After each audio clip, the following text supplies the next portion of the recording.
Good evening, folks, and welcome back to Homestuck Epilogue streams. Hello, Evan, welcome, and welcome anyone viewing anonymously. Alright, it has indeed been another whole week since last weekend. My goodness. Let's see. Not much in terms of community news. In terms of stream news, this is the final weekend of epilogue streams before I have to skedaddle for my summer job. So, regular streams today and tomorrow, and they're going to be tossed up on YouTube right on time, and then I will be off for a month of, 1 week of tent camping and 3 weeks of being in a cabin. I will be returning for streams. Let me just double check my calendar here to make sure I got the exact numbers. Let's say August 9th. Friday, August 9th will be the first stream after I return. So that's just over a month from now. But for now, it's time to hop on in over here. Oh dear, it's this one.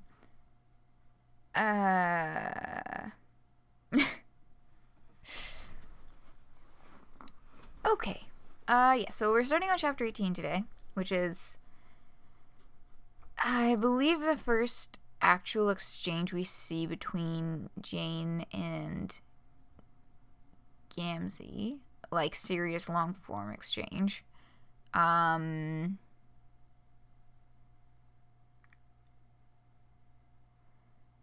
my goodness. Yep. If you cannot tell, I'm already in pain and I haven't started reading. So, might as well bite the bullet. You're going to have to eventually anyway.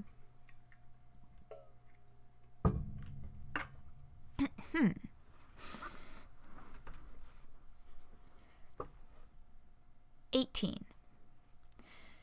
Jane may have stepped away from her pursuit of public office, but it's important for any educated businesswoman to stay abreast of the political goings-on of her nation. She keeps close watch on the political landscape.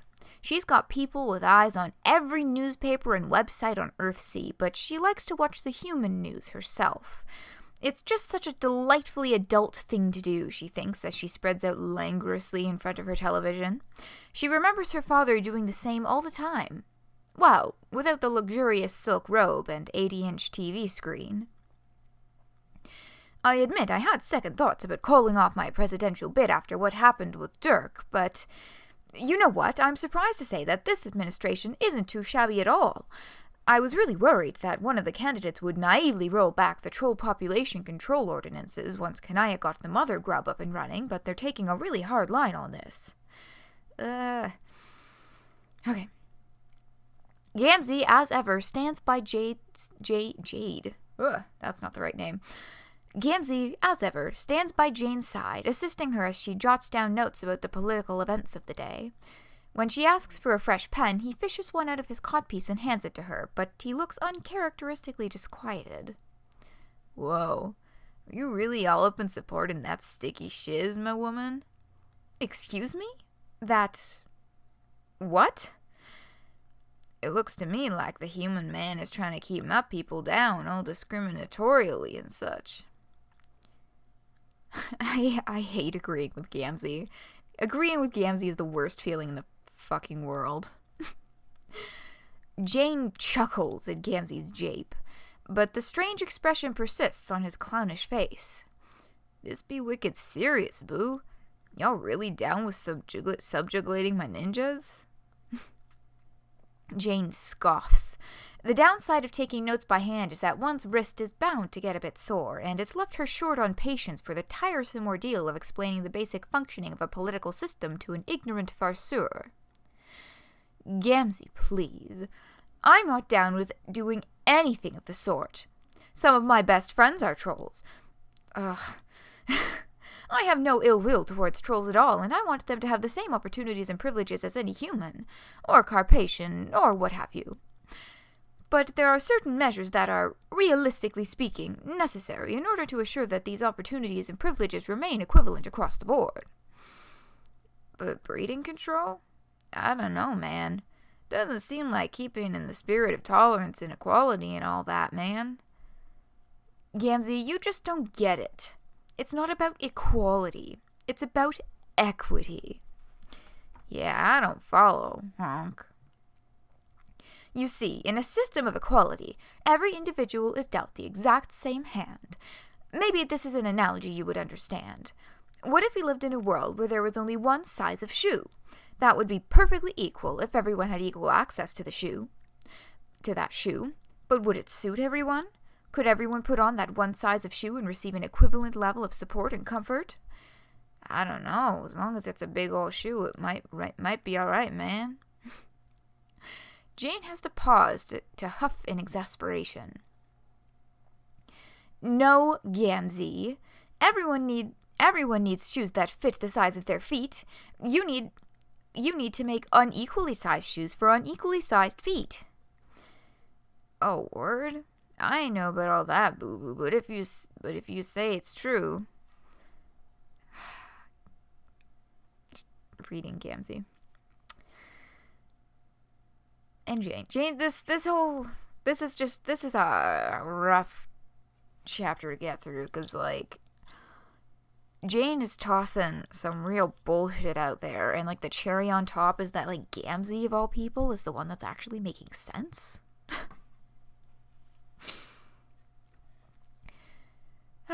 Yes, it's true. It's the same with building laws that are conducive to a functioning, equitable society.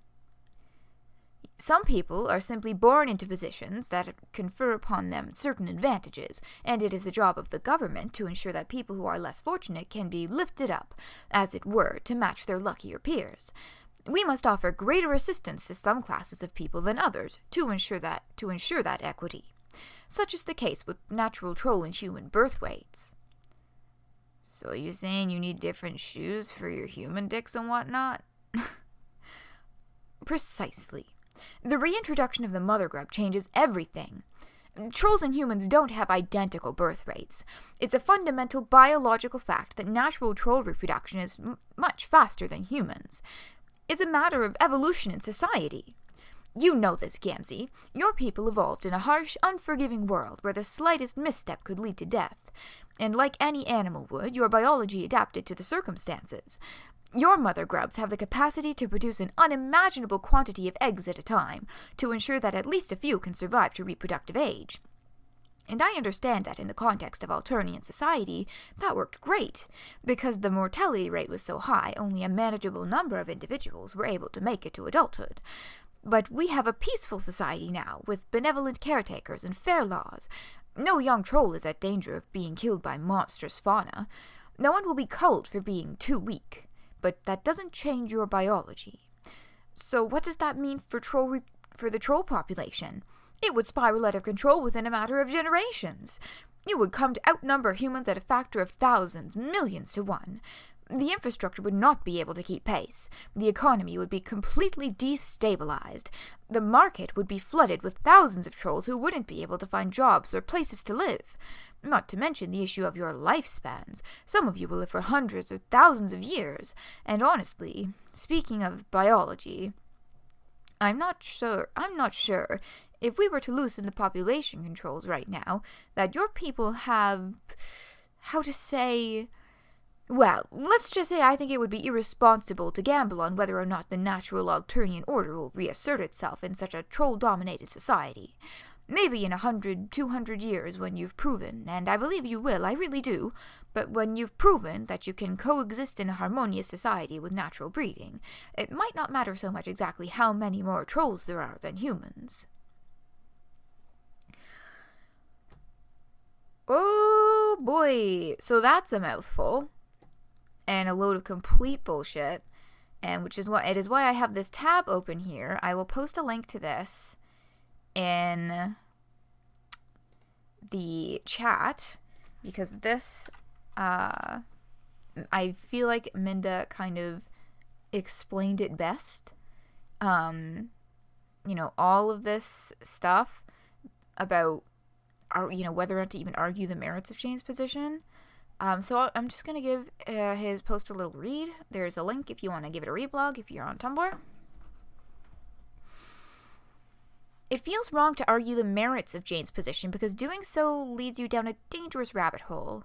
To use an example that thankfully isn't from the real world, one of the few complaints some people have about Avengers Infinity War is that nobody argues with Thanos on the merits of his plan, which is, he emphasizes no endgame spoilers. Thanos' goal is to destroy half of all life in the universe in order to stop us from depleting our natural resources and leading to our own extinction.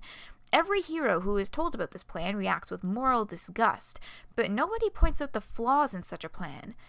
Like the havoc it would wreak on the food chain, the fact that not all life consumes resources equally, the fact that eventually the universe would just repopulate, etc., etc.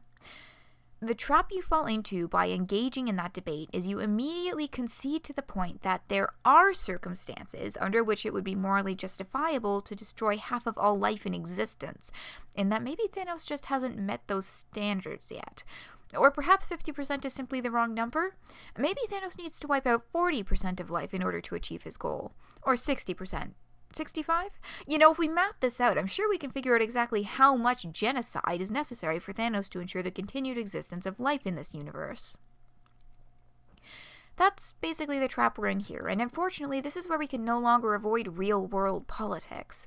Because the safest thing to say in the face of someone like Jane is just, no, you're wrong. This is unacceptable. Shut up. But you can't do that. You can't disengage from people who hold views like Jane, because then they're going to just run the table. But at the same time, the very act of debating them lends credence to their position. This is why groups like anti-vaxxers and flat earthers have started to assert themselves at the margins of public consciousness. If you ignore them, they fester and grow. If you engage with them, you bolster the respectability of their position. It's a no-win scenario. I've seen a few people who wanted to give Jane the benefit of the doubt on her xenophobic position. Sure, Karkat said that her election would mean potential genocide for his people, but overreacting is kind of his whole thing, so it couldn't be that bad, right? Maybe not on the face of it, but the problem is nobody starts with genocide. When her imperial condescension arrives on Earth B, she didn't start by wiping out humans as quickly as possible. She just made sure that the ecosystem was friendly to her agenda, put the right people in place to keep humanity under control, limited humanity's rate of reproduction. I'm avoiding real-world history as much as possible, but there's a reason why her imperial condescension picked up the nickname Sea Hitler. With all that being said, here's why Jane is wrong. The kind of population control Jane is talking about would work itself out naturally. The troll's fast rate of reproduction was as much a societal construct as it was a biological one, with drone-enforced copulation designed to feed a massive and ever-expanding war machine. That entire infrastructure no longer exists, so the troll population will, in all likelihood, reach a natural equilibrium without Jane's questionable assistance, thank you very much. And even if Jane was right, it still wouldn't matter, because the theory that the troll population needs to be controlled is based on the assumption that it's bad for trolls to outnumber humans. That is simply xenophobia, no matter what Jane says. So I think that, I got nothing to add. This post summed up all of this just really perfectly, I think. So, yeah, that's it. That's the facts. Big shout out to Minda for, wording that in such a amazing, perfect way. Alright, let's remove that bookmark because now we've read it. I forgot. I almost didn't. Whoops, I just clicked on the homepage. I forgot to put it in my little document. I need to remember to link this in the YouTube video. Let me just put that link in my little thingy. There we go. Okay. So, Jane's talking bullshit. And fucking Gamzee is actually in the right. God. Okay. Actually, before I keep reading, I'm just gonna have a little bit of water.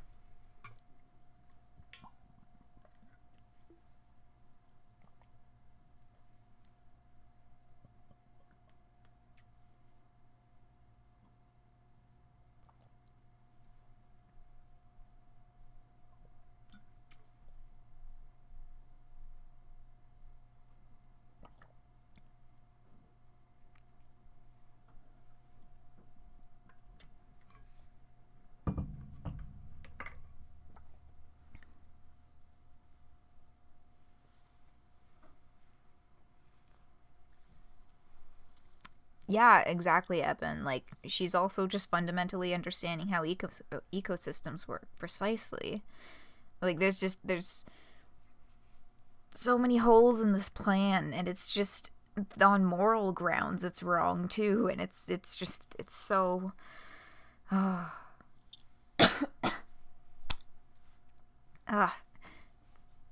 painful to read.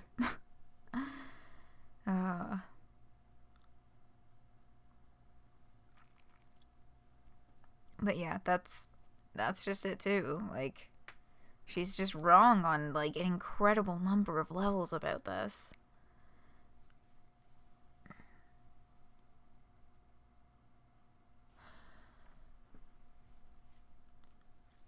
Okay. Oh, an ecology course. Oh, cool. So they live themselves really well without human interference. Yeah. Yeah, for sure. You know, and even oh, where did my train of thought go?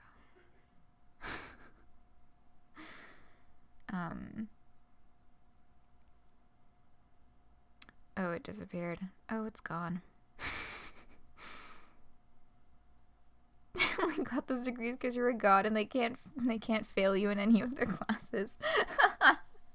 Yeah, they're just like, Jane is a god. Jane has business acumen. Supposedly, maybe has business acumen, honorary degree, but like, I don't know about that. I don't know about that one, Chief.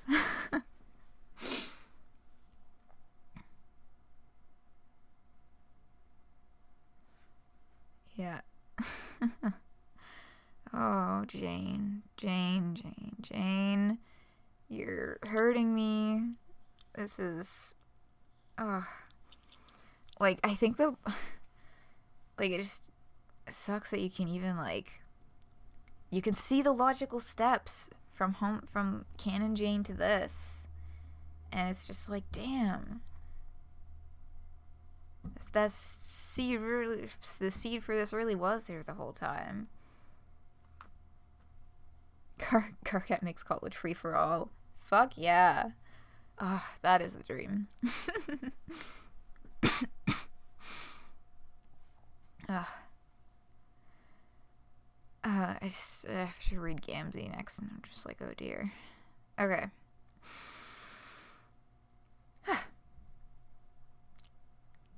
Wait, didn't we all up and jump forward so we got 2,314 sweeps of history or somewhat? With artificial breeding? I don't know, babe. This is all starting to sound a little xenophobic. Xenophobic? Jane narrows her eyes at the disingenuous buffoon. This is not the first time she's had a conversation like this with him by any stretch of the imagination. Not even someone as willfully loathsome as Makara could be this dense. What's more likely is he's attempting to get a rise from her. To get her a little hotter under the collar. To put her in a certain mood. Oh, the moment I read this the first time I was reading Candy, I was just like, I was just like, immediate alarm bells. I don't like where this is going. Please don't go that way. I was just like, every single piece of my brain was just noping the fuck out.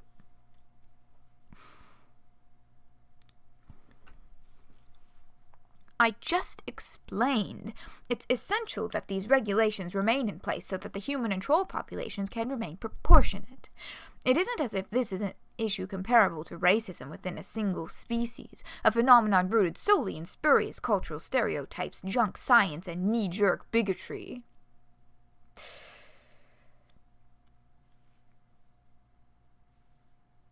Oh, that's... Wonder why those traits sound so familiar to this in the context of this.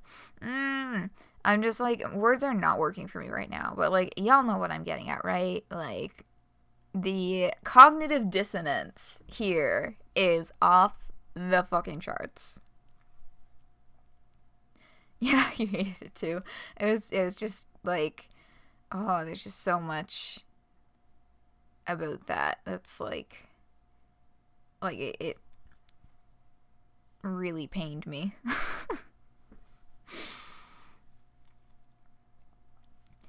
There are objectively real and quantifiable biological and behavioral differences between our species, which absolutely must be accounted for if we are to live in a harmonious society together, where no species holds any advantage over another. I'm trying to prevent xenophobia. Oh my god, Jane, stop. Yeah, Jane is very white-coated in all of this. I may just be a simple motherfucking clown, not all knowledge learned about the intricacies of human economics and interspecies diplomacy, honk. But all that political pontificating you just slammed down into my think pan. Can't help but think it feels a little like the bleedings of a bitch. Sorry. I'm trying to, like, Gamzee's... I'm trying to... God, I hate reading his quirk. In reference to... You forgot if it was 16 or 18 in human years. Yeah, yeah, the age stuff, all the age stuff about Gamzee as well as Vriska was something that kind of hit me in the afterthought, because I just was like functioning in the mindset of like, oh, and Terezi too was functioning in the mindset of like them, yeah, like they're all around the same age, but like, yeah, no, Gamzee here, because of the place in the timeline where they grabbed him, and specifically the timeline that he came from, would be 16 years old. Because they grabbed him from, right, that moment with Dave and Dirk, but that moment in Dave and Dirk specifically would not happen if it wasn't a version of the retcon timeline. Since Gamzee has been stolen from that timeline, it has now become a doomed timeline, because that, John took the fridge before it had the chance. We see it bouncing around during Collide, so John just created another fucking Doom timeline. But it's still a variant of the retcon, which means that Gamzee would not have been able to do any of the time travel bullshit because he was locked away, and Vriska had the Aradia's time machines, and she was doing all of the time travel stuff. So Gamzee here is 16 to Jane's 23, which is, oh boy, that's a big yikes. Yeah. And I mean, there's also, oh god, we can talk about the fucking Gamzee and Vriska when we actually get there. That's a whole other hot mess. Like, I'm one thing at a time. There's a lot of hot messes in here. Let's just take it one at a time. But yes, Gamzee would be 16 in human years. Right, I was busy trying to figure what the fuck this says. Can't help but think it feels like a little like the bleedings of a bitch what's up about to get all up and cancelled. Cancelled? And just like that, she falls right into his trap. There's no turning back now. The salacious ritual is imminent. Didn't feel as uncomfortable with Terzi and John because John said Terzi looked a lot older when she sent him a selfie. Yeah, the thing with Terzi and John is that someone did note that Terzi did not leave Earthsea to look for Vriska until after the Rosemary wedding, which is implied to be... I need to, like, double check the credits to make sure that this person was speaking accurately, because I think this was just on, like, a random Discord server. But it's, like, Terzi would be, like, 20 because the credits imply that she didn't leave until after the Rosemary wedding, and there were a couple of years on Earthsea before the Rosemary wedding happened. So I think that with Meet John and Neutral Zone Terzi, because it's the same Terzi in both timelines, I think that they would have been roughly the same age. And then that's not even including, like, the time that she would have spent out in space. You know what? I kind of want to double check the credits now to, like, actually verify that.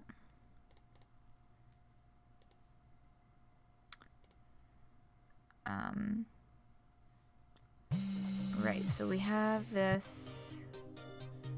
Click to start blocking ads. Yeah, okay, buddy. Right, so this is all before they even time travel. Okay, so they're time traveling. Now they're here. There's all the kingdoms.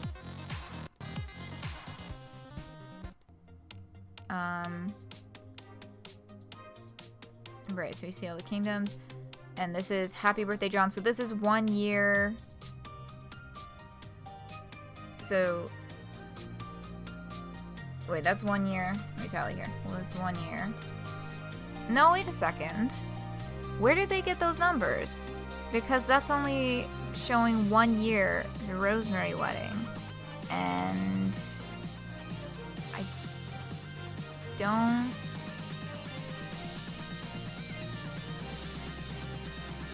I don't see Terzi in any of those. Where did they get that information? Because I didn't... Is Terzi even in any of the wedding pictures?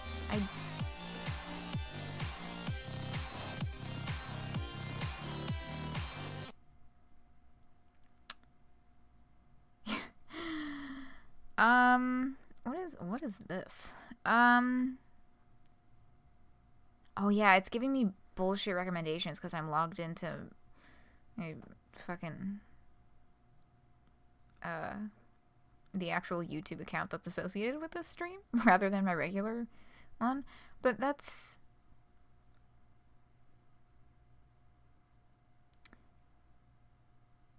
Maybe... Oh, didn't send the Snapchat from the void until John... Yeah. So... Yeah, I think it was definitely a good... Yeah, so we have 18 now. So now they're all 18. Right. And then here's How's It Going Out There, We Miss You, and here's Terzi. So...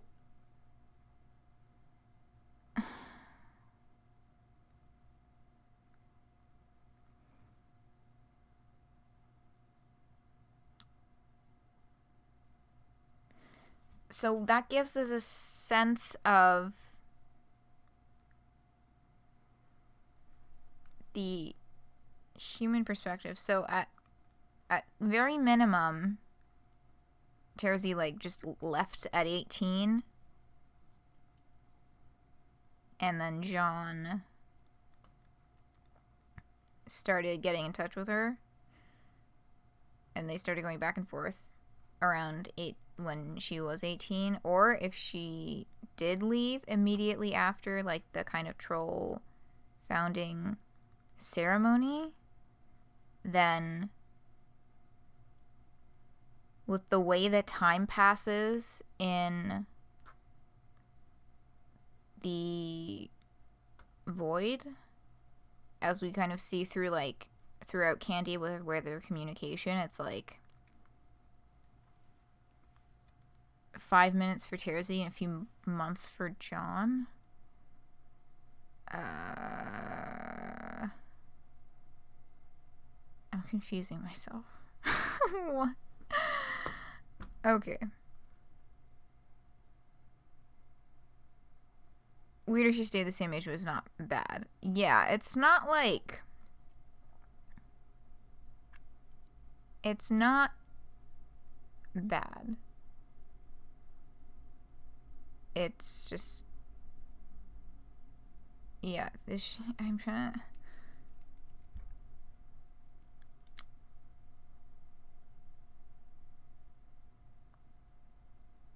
I guess kind of weird. Like, she's aging slower than John or something? I don't know. Shit's... Yeah.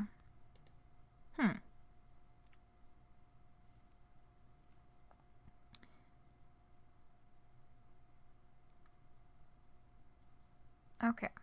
Well...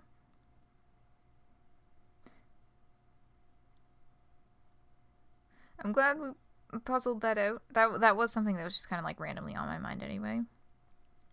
Because it was kind of a fuzzy space. Had to have captured at least a year's worth of food to talk about her supplies running out. And time travel, and time doesn't flow normally.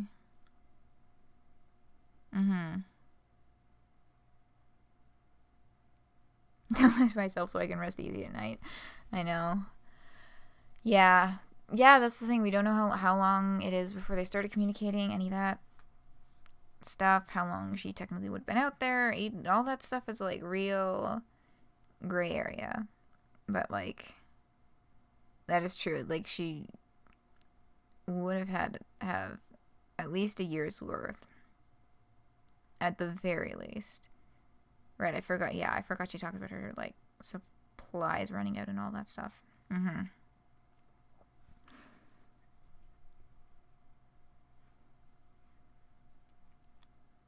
Okay, that makes sense.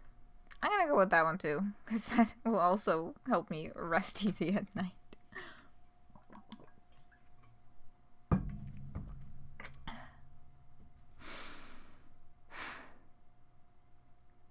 Okay, awesome. Well, that was an interesting side exploration. I'm glad we delved into that. Probably would have come up eventually anyway, because we're going in and out with the John and Terzi chapters too. But, yeah, glad that's all sorted out. Now back to whatever the fuck this is. I mean, this part in particular where Jane freaks out about getting canceled. Yeah. That, like, fucking, I just got distracted by talking about John and Terzi, but, like, that fucking little emoji face that you sent when I first read that line, it's just, like, such a mood. When I read that, the first time I read that, I just fell out of my fucking chair. I was like, oh my god, here we go.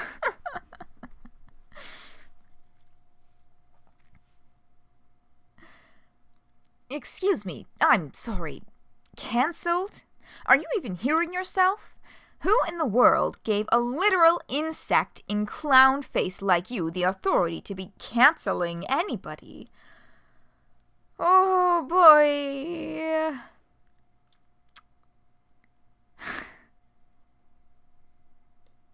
Like, and she's like, you are basically being like, your species is worthless. Because of all the kind of parallels between trolls and what humans would refer to as, like, insect biology and clown face. And she's just like, ooh. Wow, honk. Oh, forgive me if I'm a bit nettled to hear a drug-addicted clown who murdered half his friends tell me that I, Jane Crocker, am cancelled. Ooh, pulling out all the fucking stops. We're being fucking xenophobic to the trolls.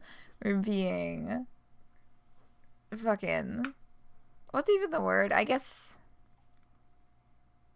Would this be ableist? Because of drug addiction being a mental illness? I feel like I feel like that would work in this situation. But y'all know what I mean, right? Like,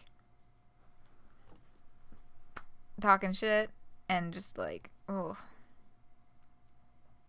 Pulling out all the stops. Hey, you know that's insensitive. Addiction is a disease, and I can't rightly help that my Lucis was never around to teach me right from wrong. I mean, like, I hate the fact that I actually agree with him.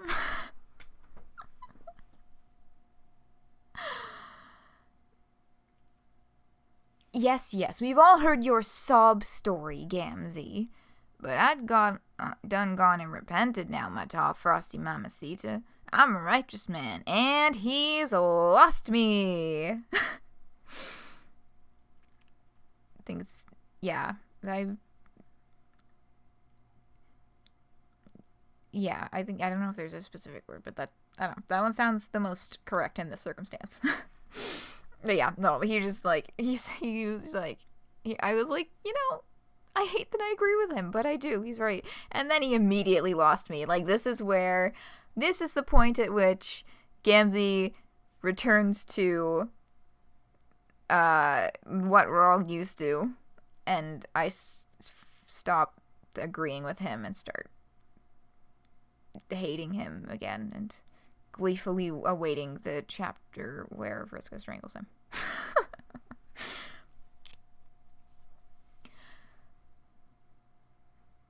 I'm a righteous man, and all I ever been trying to do is get you right too, with morals and goodness all filled up inside you as tight as your tasty... Oh, God.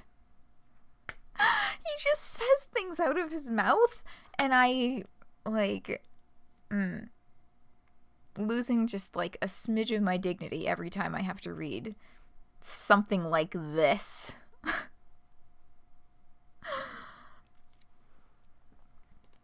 And all I ever been trying to do is get you right too, with morals and goodness all filled up inside you as tight as your tasty hoe balloons are with human moo juice. Maybe what we need is a little communion, my wicked suckle sister, flesh to motherfucking flesh. Bring those humongous bazongas over here. You know, wow. Washing my mouth out with soap. God, he just says things. Get your filthy hands off me. Come on, Mama. Just a little honk to make it all better.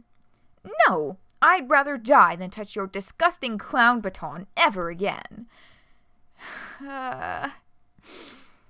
You say that every time, my big busty babe. Make a motherfucker start to think it's some more that political doublespeak of yours, my fine dairy queen. Ugh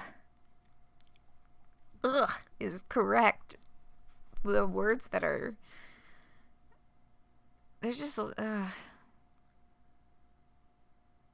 a lot happening here. And I don't like it. In spite of Jane's protests, Gamzee makes a desperate play for a lusty squeeze. Jane puts up a valiant show of resistance, but Gamzee knows she has no real intent of fighting him off. It's all part of the kismetic dance. He has his big clown mitts right on her busty bags, honking away.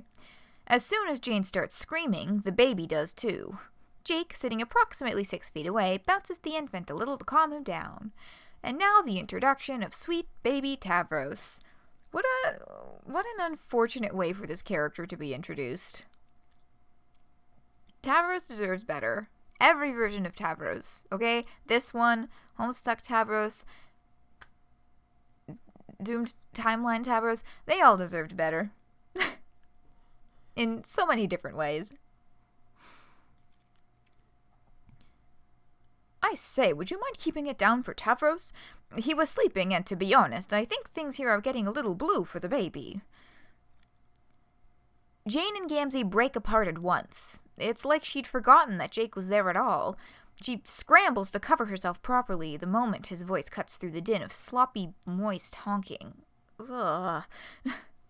Jake, darling, don't worry. There's plenty of attention to go around, my love. Would you care to join us? Oh my... It's okay. I think it's time for Tavros to be fed anyway. Why don't I just take a bottle and get him out of here so you two can... Oh, yes, yes. Gamzee, get him a bottle, won't you? Hope G-Cat Tavros Spider is living his best life. Yes. Yeah, Tavros always deserves better. Forever and always. And yes, I too hope that G-Cat Tavros Sprite is living his best life. I guess in Candy Timeline?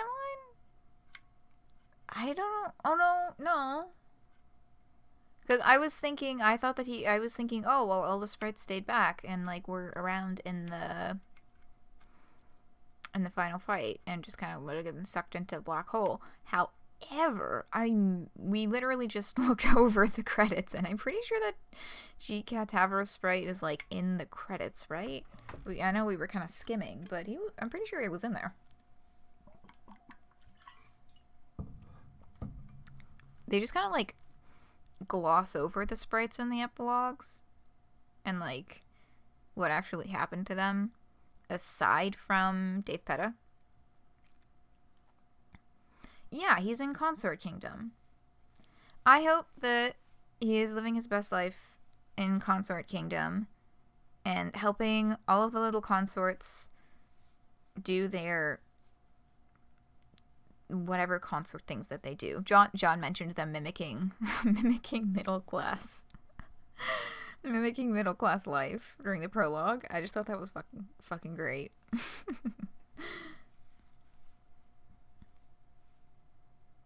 Wait, like I read that and I was like, that makes sense.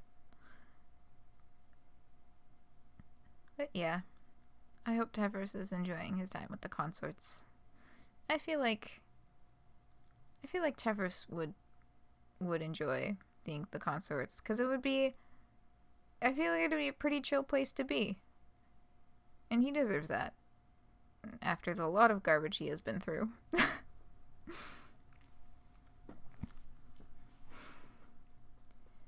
Jake, who had been sitting on the other side of the couch with sweet baby Tavros in his arms, remains stiff with his squalling infant as he waits for Gamzee to carry out his commanded task. The clown bends over revoltingly in front of the couch, full rump straining against his plush purple briefs as if daring Jake to look away. And he can't. Jake stares transfixed into the full moon of the clown's buttocks, appearing virtually shrink-wrapped by the moist fabric as Gamzee slowly descends, fingers trailing down the entire length of his leg. His codpiece bobs between his spread thighs as he grasps the bottle of milk that had been knocked to the ground in the fracas. Then he snaps right back up with a honk that nearly makes Jake rocket out of his seat.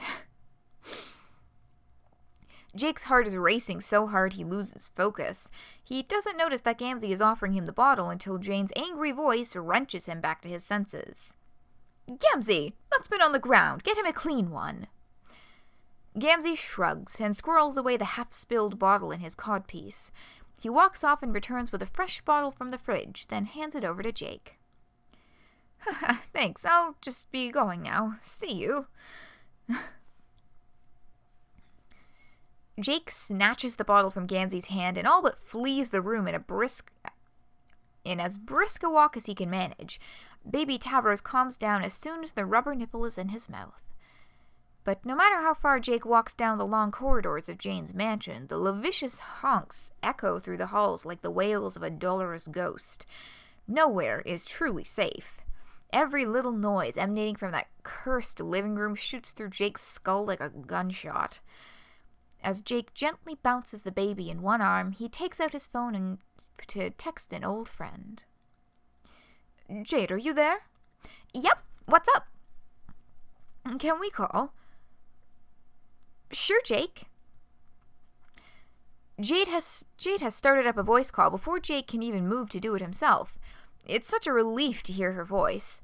It's something to focus on besides the... Jake winces.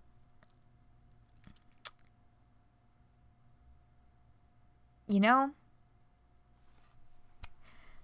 I have sacrificed, I'd say, a fair amount of my dignity in doing these Homestuck reads.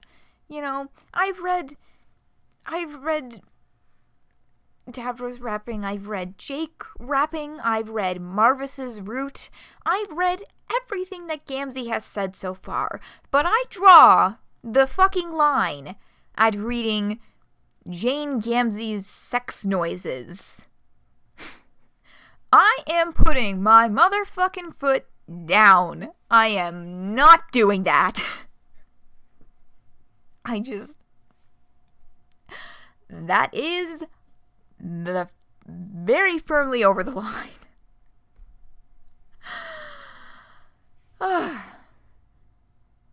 You're so valid. Thank you, Evan. Thank you.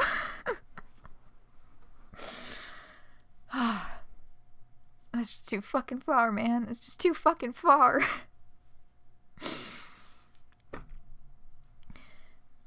Jake, it's been a while since you called. Is everything okay?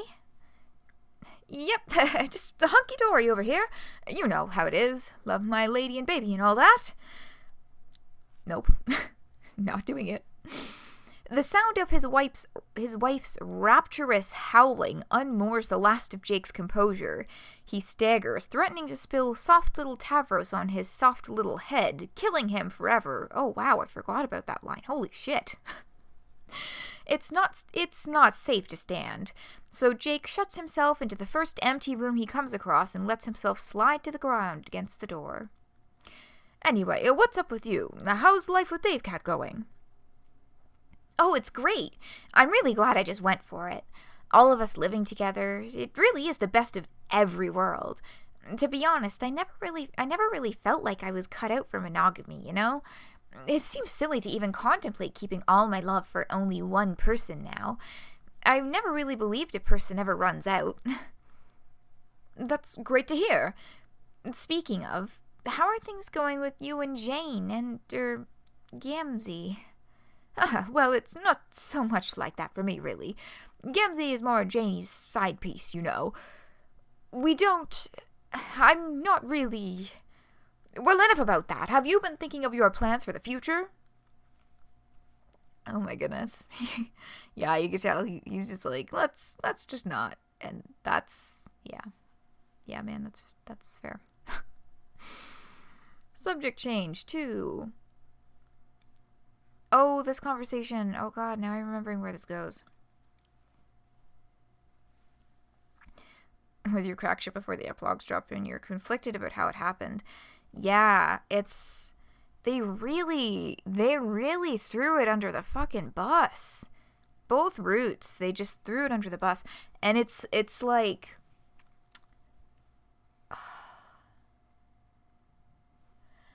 It's... sucks, because it falls into the type of trope that it doesn't, like, it never really seemed like Homestuck would ever fall into, which is like, you know, the horrible woman is getting in the way of, you know, the precious yowies. You know, that kind of attitude. And I was kind of like, oh, I don't like that. I don't like how they did that. Because, I mean, like, I feel like Dave Jade Cat, if it was done not like this, and in a very different way, under different sort of circumstances, you know, might actually, you know, be good, be chill, be all right, you know. But the way that they did it here, they were just like, nah, man. They just threw it under the bus, and it hurt. It really hurt to watch. It's like, especially because it's like I love Dave Cat, you know, it's a good one, but the way that they kind of portrayed Jade's kind of involvement in the whole thing was like a big yikes. Poly people have no rights. I mean, like, that's the part that, like, yeah, like, super sucks. Like, when they had tags for polyamory, I got pumped, you know, when the prologue came out, and they were like, you know, one of the tags was polyamory, and I was like, that's exciting. And I was really excited to see where they were going to go with it. And then they were like, unhealthy Dave Jade Cat and abusive Jane J. Gamzee. And I was just like, wait a second. Let's back that up for a minute. Pardon? Because, like, you know, like, to hear, like, you know, Jade talking about this and, like, having this revelation, like, that's cool. That's great. I 100% love and support this Jade feeling this way. But just knowing the background of it being, like, the whole way that they're portraying Jade Davecat was just, like, big ouch.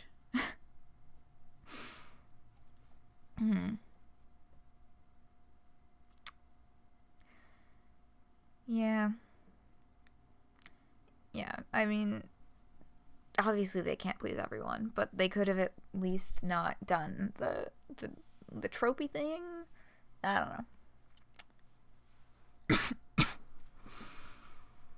Yeah, and then they get into this, which this like section of the conversation I have a whole other set of words for. Yeah, because so he has about starting a family. Okay. Well, enough about that. Have you been thinking about your plans for the future? What do you mean? Like, you know, starting a family and such. No, really. You lot have been together for a while now.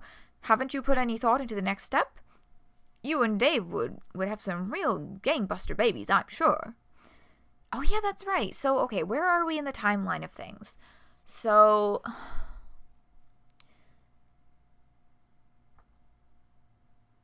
6 months after John's wedding, Roxy was pregnant. So that was...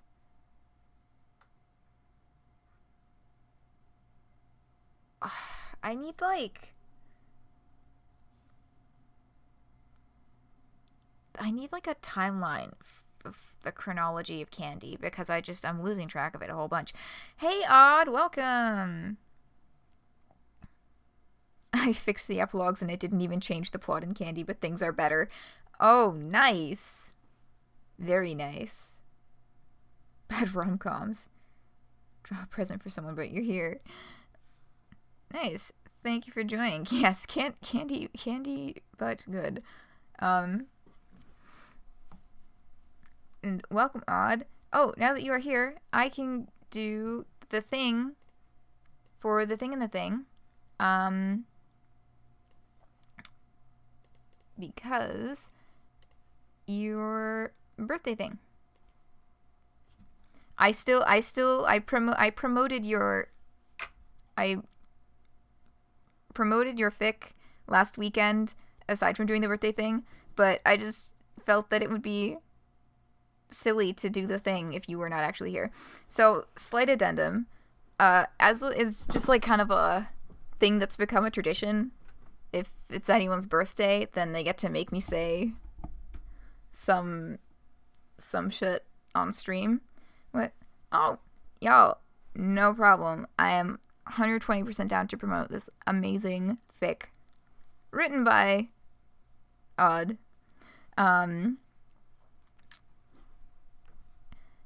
So Odd had asked me to read a particular line from their fic as their me saying something on stream birthday thing.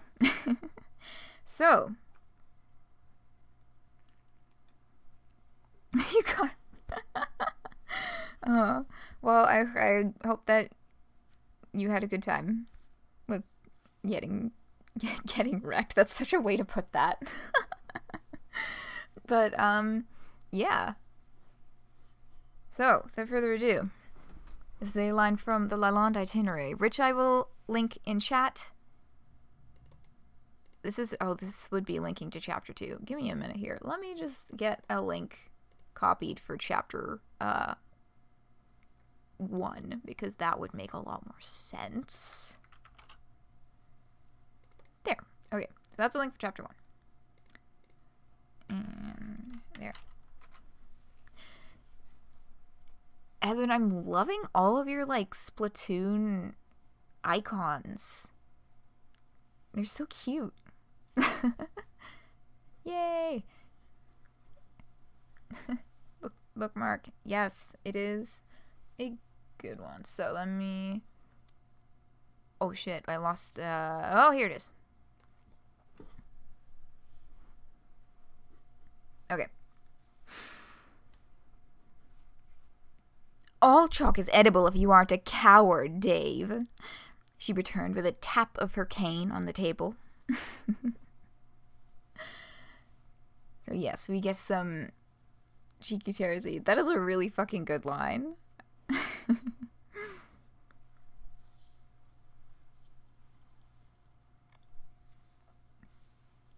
Oh, you got gifted a sub to Milana. Nice.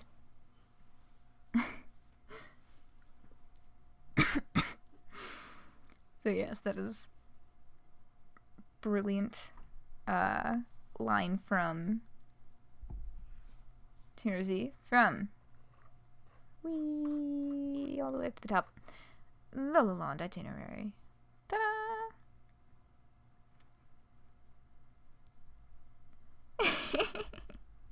Yeah, it is a very good one. Oh, that reminds me, I need to put that link into there. My little link document for the YouTube. I'm pretty sure that the Lalonde itinerary is on at least like 6 different videos linked in the description at this point, as it should be. Oh, that is a fucking good one.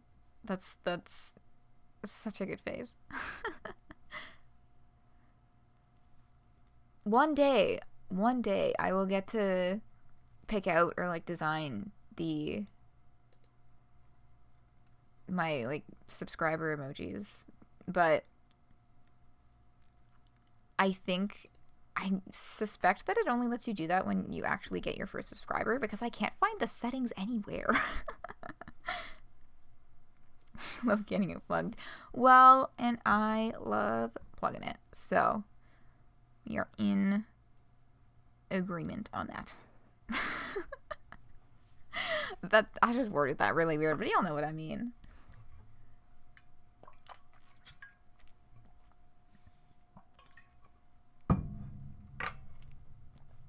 Okay, with that, happy birthday, Odd.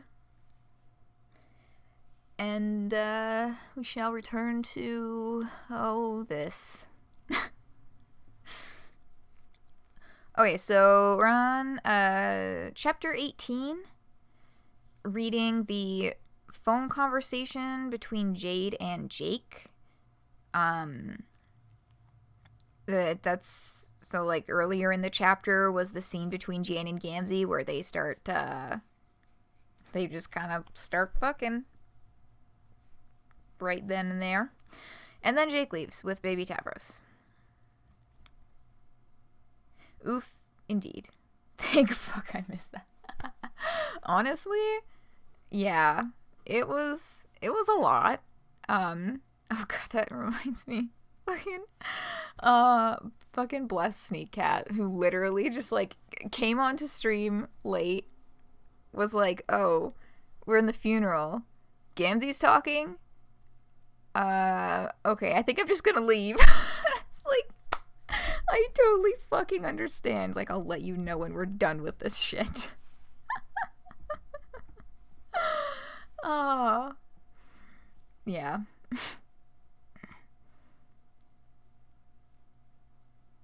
Yeah, the funeral was last weekend. Yeah, that shit's on YouTube.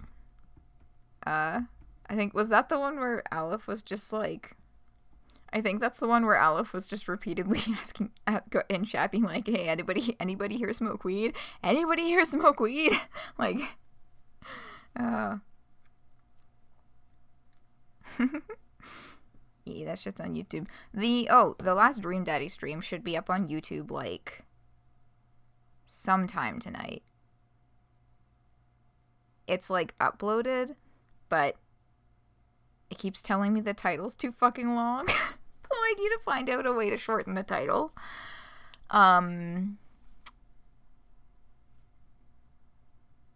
Yeah. Also, I need to do a thumbnail, but, like, that'll be fine. But, yeah. At Dirk's funeral, you just smoke weed. Dirk, yeah. But, yeah. No, I'm in, like, hyper... I'm in, like, hyper upload mode. Like, I'm trying to get things up as soon as I possibly can because I want them all up. All of this weekend up before I leave on Monday morning. But yeah. Oh, I have so much to do for camp. You know what I'm not going to think about right now? What I have to do for camp. That's just like my blood pressure is just going to fucking skyrocket if I start thinking about that. Because I had a lovely day today. You know, I went out and visited my grandma, and I went to a video game store, local chain, and they completely blindsided me by not only having Tamagotchi Corner Shop 2 for the DS for like $7, which is a game that I had long ago, and then gave it to my cousin, and then regretted giving to my cousin.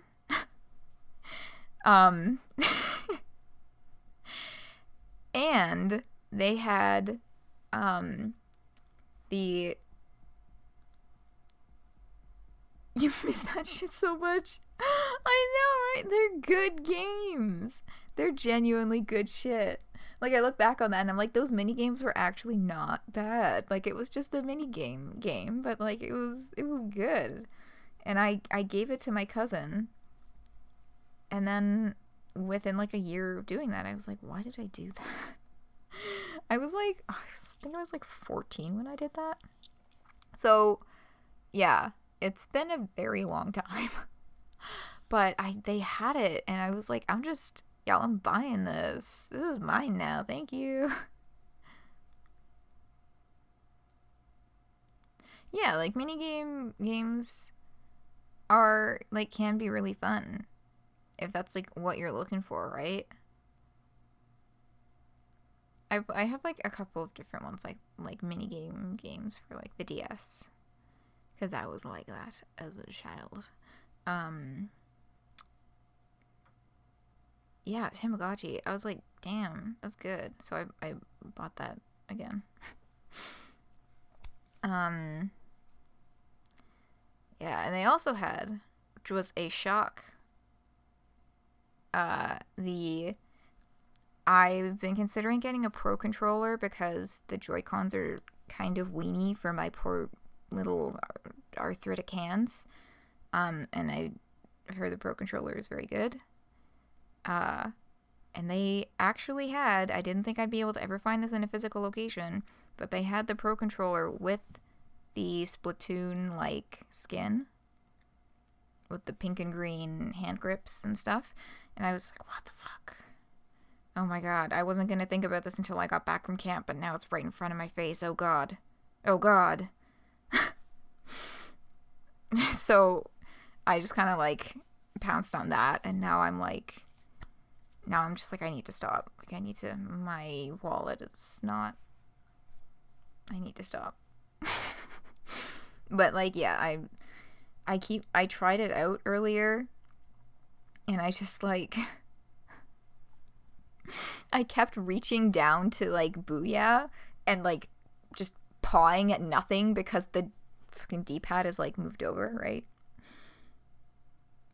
Bring victory for chaos. Oh. I'm Team Order. But yes, fight the good fight. I will not really be able to, but I'm bringing my Switch with me to... I'm bringing my Switch with me to camp, so that when I get off work on Saturday? It's Saturday, right? Whoops, yeah, when I get off work on Saturday, I'm gonna try and, like, you stand Pearl too hard. That's so valid. Oh, you're so fucking valid. I know. I was just feeling Team Order, and also I fucking love Marina. you know, I love Pearl and Marina. If they did like a Pearl versus Marina, I would literally paralyzed from the choice. I wouldn't be able to do it. But yeah. Yeah, it starts on Thursday night. Okay.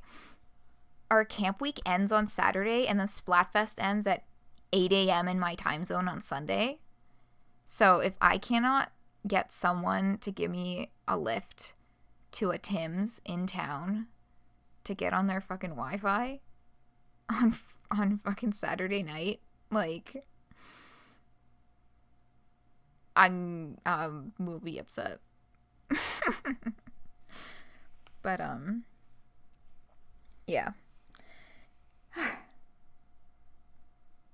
Indeed. Anyway, so that was a tangent. That was a super tangent. Where did I even start talking about video games? Oh yeah, because I was thinking about camp and I was like, oh yikes. Yeah. So interesting day, but I got like nothing done. So I'm almost done, though. I'm almost done. And I have all day tomorrow. I'm doing nothing. My parents are going to be out of the house at, like, a wedding.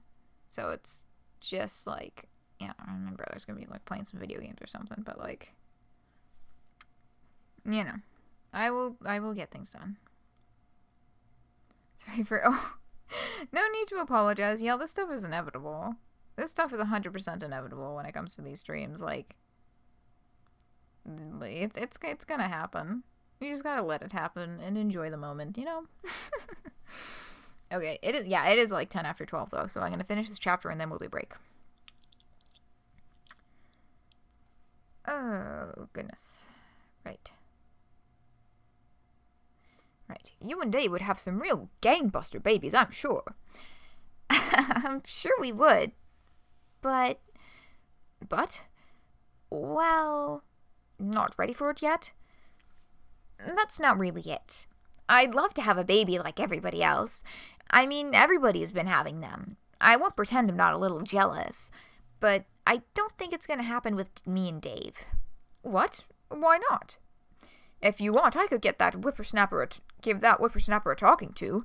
Get him to really man up and accept responsibility. Yeah, the whole dog thing and the way that it's handled here is kind of like,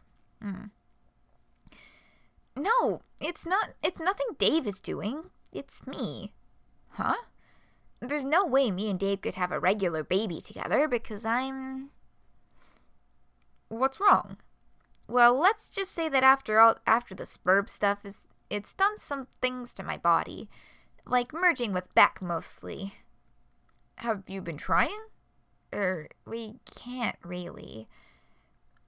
What do you think your dog genes or whatever are keeping you from getting pregnant? Not my genes exactly. I don't really want to get into the specifics. Would that rule out a union of an ectobiological sort? I guess not, but I don't think any of us are really interested in having a kid with ectobiology. It just feels, well, I think we've had enough of ectobiology for one lifetime. Fair enough. I thought about asking Rose to help us, but that's so much to ask. What, like as a surrogate? To have her carry the child for you in her womb? Yeah, something like that. You were hoping a trans headcanon was going to be confirmed. Yeah, they played this really weird, and they made it seem almost like another one of those, oh ha ha, Jake doesn't get it, ha ha ha, like kind of moments. But it just like,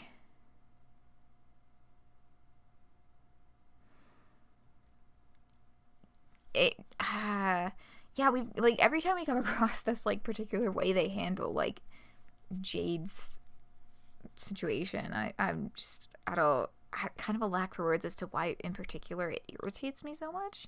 Like the way that they handled it, like it kind of like it only comes up in kind of like when it's almost the butt of a joke. Jade and Dave are both trans, though. Truth. Canon. That is truth, true, relevant, and essential.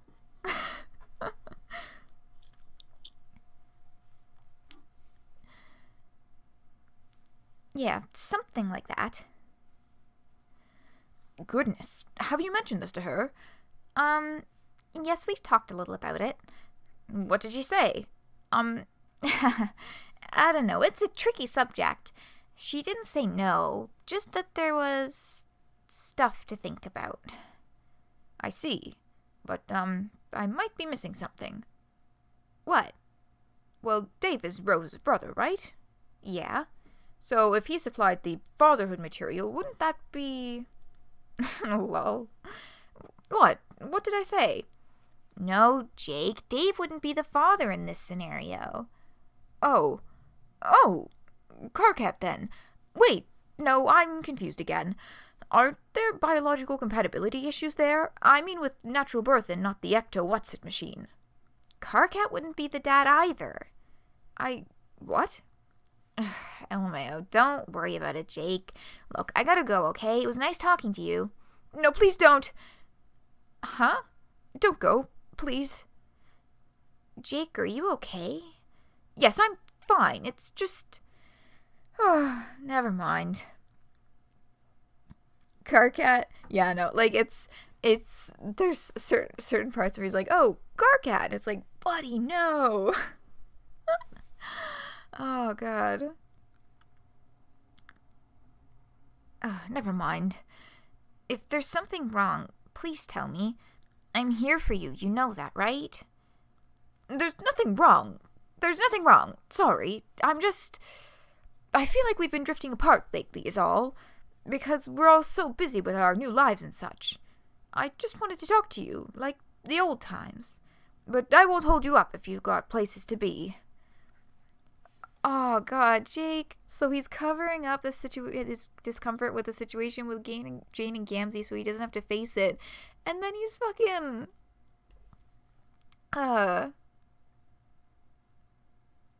Shit, I had the word and it left my mind. There's a very specific word for this kind of... Guilt tripping! That's what I was looking for. Like pseudo guilt tripping Jade. Jake... It's okay, Jade. I'll be okay. Okay, I really do have to go. I'm sorry. I'll talk to you again soon, okay, Jake? I'll call you. Okay. Thank you, Jade. I'm sorry. Okay. Bye. Jade hangs up. Jake releases a rattling sigh. And I'm not reading that last line. And scene. Ooh, this is the one where, not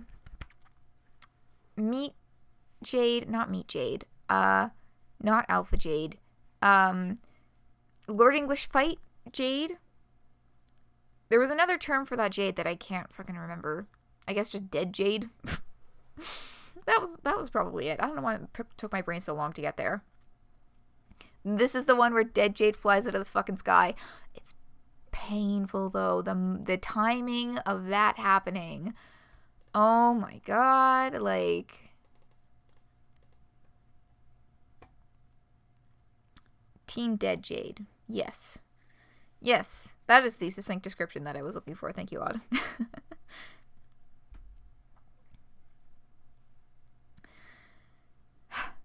So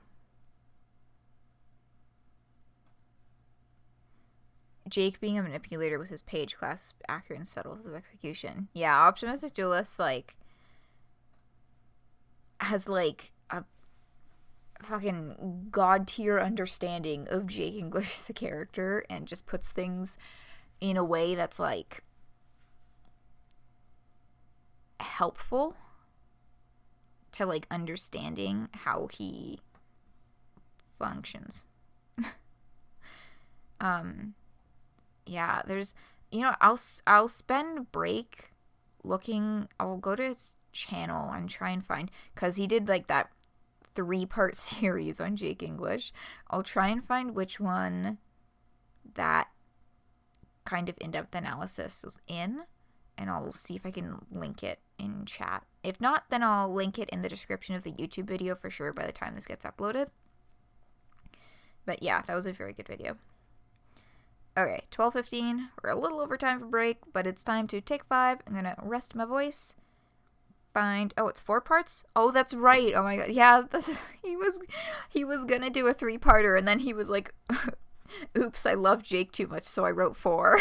It's just like, you're so fucking valid. Okay, I will find out which of the parts it is. Or I will try and find it before break is over. But, yeah. And the first or the second. Okay, thank you. I will focus on those ones then. I'll start with those ones.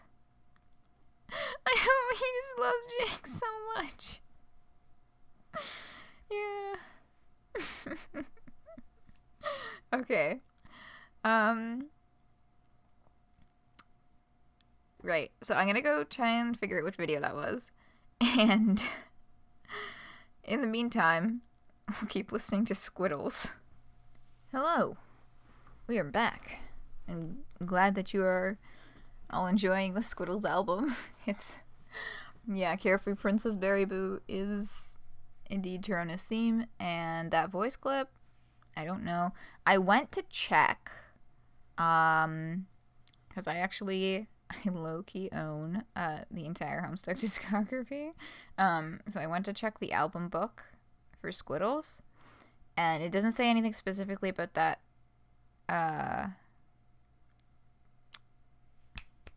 voice clip. It just says the song is by Alexander Rossetti, and the original version, Carefree Victory, was by Mark Hadley, and that I believe was on Homestuck Volume 1. But yes, it remains a mystery. But yes, it was likely made for the song, but I don't know who actually says it. Although I'm pretty sure... Yeah, Toby Fox is actually the voice of Skipper Plumthroat. So that voice clip may or may not be Toby Fox. And then, of course, we have Michael Guy Bowman in the song that we were just listening to. Quoting the Legend of Zelda cartoon. It sounds like, that is a distinct possibility. Oh, I found that video. Is it still in my clipboard? May or may not. Oh, that's a fucking good song. So it turns out part 2 of that Jake English series is literally called, like... Fuck, I closed the window already. It's like the pages something. So I was like, okay, I'm gonna start on part 2 then. That looks like it's probably it. So there's a link to that. Put it in my little YouTube document. Okay.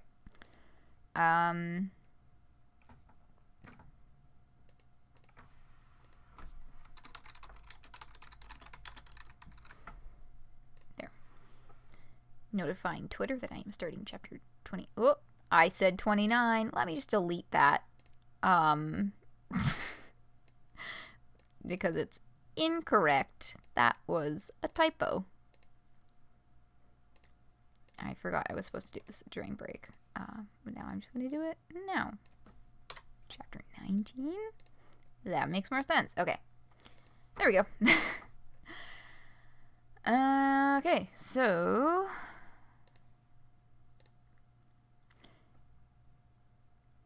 let's hop in.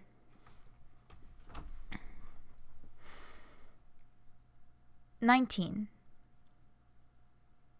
How cute do you guys think John's baby is going to be? Like on a scale of 1 to 11. Jade rolls over and nuzzles herself into the crook of Dave's armpit, taking Carcat's hand with her so it's slung over her stomach. Dave doesn't stop scrolling on his phone. His face is a kaleidoscope of neon, lit from beneath by the Alternian mushrooms that flare up at night with a sick green bioluminescence, and from above by the soft glow of his social media accounts. I don't know. I still haven't come to terms with the fact that John's gonna be a dad. You don't think he'll be a good one? I didn't say that, but okay, since you asked. I mean, think about it. If you were gonna rank us in order of maturity based on all the years we've known each other, about where would you put John? Karkat, lazily munching on a chocolate beetle, taps his foot against the picnic blanket. Jade moves his hand so that it's resting subtly on the line of exposed skin above her skirt, where her tank top is riding up. He seems not to notice. Instead, he is seriously considering Dave's question. He picks a leg off of one of the beetles and flicks it over Jade so that it lands on Dave's forehead. Below me, but above you. Yeah, exactly. Now he's all married and pregnant, and he's got a mustache. I'm still not over the fucking mustache. Why not? He looks so good. Also, I'm just gonna second Karkat's assessment. I think that's probably correct. I know, I love Karkat and Dave too. God, they're so wonderful. And Jade, sweet Jade. Just seeing them riff and have normal conversations, I can almost forget that Epilogues did these three so dirty. But yeah, Karkat is absolutely correct. Why not? He looks so good. Yeah, he looks disturbingly good. I almost can't talk to him anymore, it looks so good. Oh? Jesus, Jade, don't fucking read into it. A bro can appreciate how attractive his bro has become and maybe get a little breathless at the sight of his chiseled jawline and manly facial hair without being gay about it. I've just been thinking lately, every time I see him, that he's... Okay, don't make fun of me for saying this, but it's like... John's a man. Not a lowercase m man, but a full grown up legit fucking dude with a leather briefcase and a suit that he only wears on special occasions. Pretty fucked up. I know, right?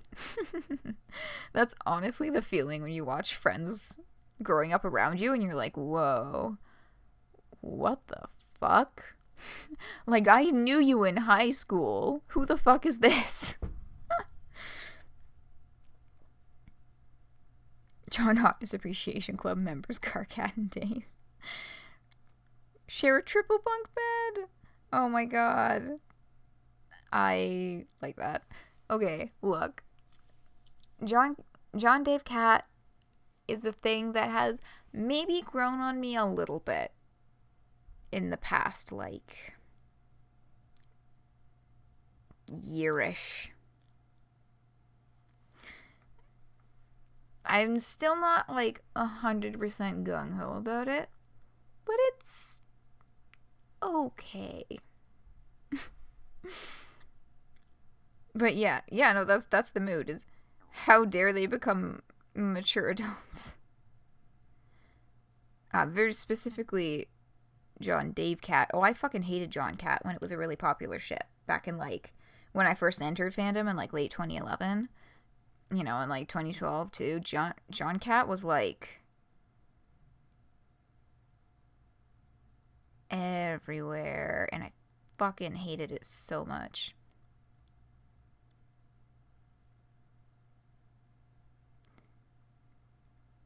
I'm not a homosexual era. Yeah, that sure was a time that happened. Ooh, boy. But yeah, except my two friends who were in the fandom at the time, loved it. They loved it so much. And they got me into reading these, like, Tumblr AU. The fuck is it called? I think what's it called? Boyfriend Leaders? Is it still there? It went on, like, indefinite hiatus. Yes, there it is. Fuck it. I'm gonna link this, like, what's it called? Like, 2013 era. Tumblr AU. Because fuck it. I remember it being actually decently written, and like, it gave them actual character development and stuff, like, within the AU, And that I found interesting. But also, I haven't read it since I was 15. So if it sucks, don't blame me. No, I'm sure it's good. I remember Five Tail being kind of a prolific writer. But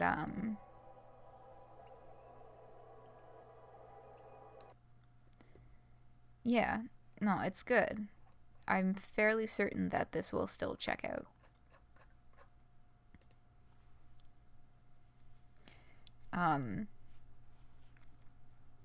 But yeah, that was, my friends made me start reading that. And then I was like, oh no, why is this actually good? But yeah.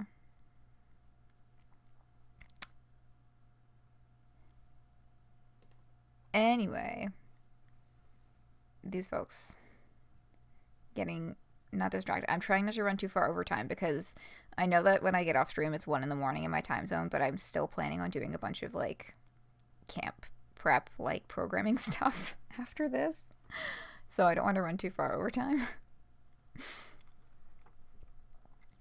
And there, right, we were here. Jade pokes a finger into Dave's chin, sliding it up his jawline so that it puckers his mouth into a pout. It's a pretty cute thing to do, if extremely immature. This might be the point Dave was trying to make, that they're all still kind of immature. Jade doesn't pick up on the obvious subtext in the conversation, however, because she's been willfully undermining the subtext in her own personal life for nearly a year now. Oof. You got shit to get ready for too. Yeah, I'll keep it chill. This is a long one. I'm assuming this is probably going to be, it's just the 2 for today. But Candy chapters are fucking long. Like, I can't imagine getting through more than 2 or 3 per stream for the rest of stream, because Candy chapters are all ridiculously long. Compared to Mead, anyway. Which has, like, a decent variety of very short and very long chapters. Well, I've actually been thinking lately about how since Rose and Kanaya had a kid, and Jane and Jake had a kid, and John and Roxy are gonna have a kid, what would you think if maybe we had kids? What? Who? You and Dave? Karkat starts laughing. Jade flicks him in the forehead. No, stupid, all 3 of us.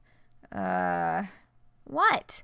I love how this is just like Dave's reaction to, pardon me, but what the fuck? It's just kind of, like there's multiple points in time where it's just like, he just gets completely blindsided and this is all we get. There's just like, the unending word vomit has ceased and has just given way to a single vowel sound.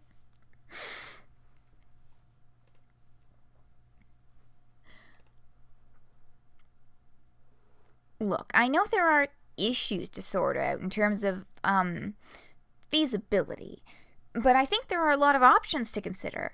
Maybe someone can help us out, like someone we know, or I don't know, what about adoption? That could be cute. Adopting a little grub. Aww. Or a human. Whatever, I'm not picky. Error 404. Yeah, that's it. Candy chapters take a year to read and you're surprised you finished in a weekend. I know, right? Like, when I learned the final word count of the epilogues, I was like, I read all of that in 3 days? What the fuck? It's just T-posing. Clips of the, oh my god. Yes, Dave. Oh, Dave in awkward situations, just like T-posing, just clipping into the ground until you can't even see him anymore, just so he doesn't have to deal with it. The word count is like 190,000 or like 192,000, something like that. Almost 200,000 words, which normally would take me at fastest like 2 weeks at the very fastest. Only 200k. Yeah, it's around 200k.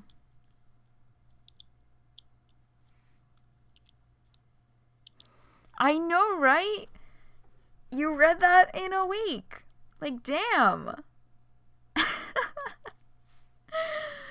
It is fucking wild to think about, like, just how much the hype can speed things up. Like, Homestuck update moods. Abso-fucking-lutely. It was just like, Homestuck update, I have to read the entire fucking thing before I interact in any fandom spaces at all. And also, I need to consume it as fast as possible, both so I can return to fandom spaces, and so I can just have all this fucking knowledge in my head immediately. Right now, I just need all of it. Give me all of the knowledge. Let me read the whole fucking thing. I need to consume it all. Yeah.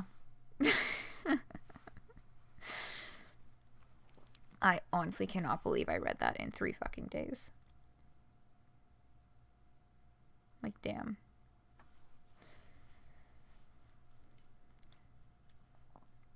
Yeah, back to Dave fucking T-posing.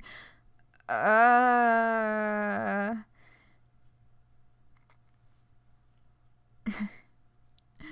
that's just it. That is the mood of just consuming it as fast as possible. That's kind of like with more like things like TV shows being like released an entire season at a time. That sort of mindset is making its way into other things, like Stranger Things season 3 just came out, and I just had to blacklist a whole bunch of stuff because I'm not gonna have time to watch it till I get back from camp. So I'm just like, don't spoil me. I will flip my shit. Yeah, I kind of feel the same way about update culture. I mean, like, because the thing with update culture was that it was really cool that it, like, it gave me something to look forward to and something to be excited about, which, you know, has, like, an isolated teenager, like, a teenager feeling very isolated, you know, was something that was very important for me, to have that kind of, like, hope and excitement about, you know, this thing was going to come and it was going to be really cool and all this stuff. But at the same time, it was just like,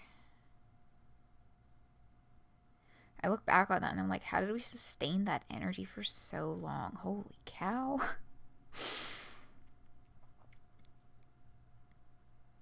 Oh yeah, they wish they had like update culture, but yeah, it's just not a sustainable thing. And like that's the thing, is that it dropped off, of course, when there were like all the long pauses, but you were so invested in these characters. We're past tense. Yeah, I'm not just as obsessed with this as I was in high school.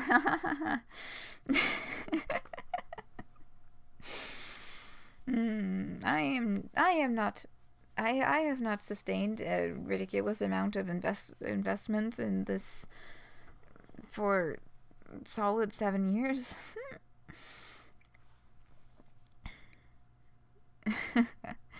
But yeah, update culture was like a thing. It was actually, I think I mentioned this in one of the earlier epilogue streams, but I just found it so fucking hilarious that there were people who were new to the fandom who were complaining and upset that we didn't get an update schedule for the epilogues. And I'm just like, no, like, you sit the fuck down. You signed up for this. Welcome to update culture, motherfucker. There is no schedule. And, like, yeah, and y'all are gonna have to deal.